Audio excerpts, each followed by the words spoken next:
Hi guys, and welcome to another Monday's Top Tips with me, Mike from DP Mechanics. Today we're going to be covering something that's so simple but can cause so many problems in modern cars that's why it's one of my top tips.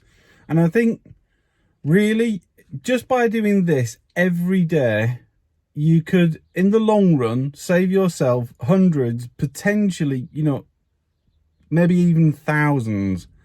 I'm going to show you why. Right. So here I am in my back in my E53 X5.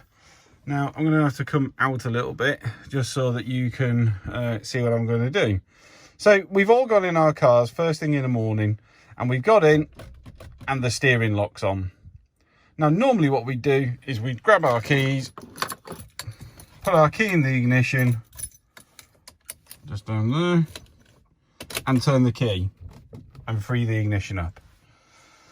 Right, well, actually, that's not the right way to do it. You see, because inside your ignition barrel, there are small plastic tabs and metal tabs that basically keep the steering lock. Well, it's actually part of the turning sequence of this. Now, on most modern cars as well, you're going to get keyless entry and you'll have keyless start, but for anything that's got a key and a barrel and a steering wheel with a steering lock, the actual correct procedure, if we take this out and lock the steering lock, is to make sure that when you start, is to give the wheel a little wiggle so the key moves freely, and then you can start the key.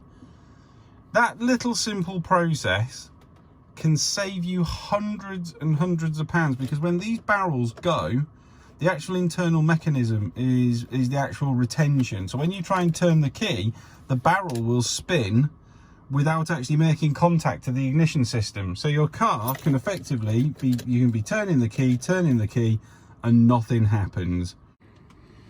So Monday's top tip is to always make sure that when you get in your car, you hold the steering wheel off steering lock and then turn the key to start it. Now, even if you're in a modern car, you might have automatic braking systems, you might have automatic handbrake, electronic handbrake, etc, etc.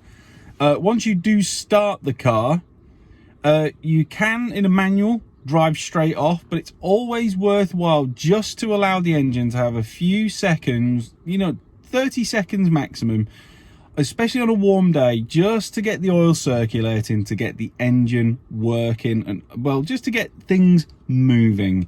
It's very easy to just get in your car, turn the key, snap the cylinder, or just get in and fire your car up and not give it the appropriate time just to let all the oils and the fluids start moving, especially in winter.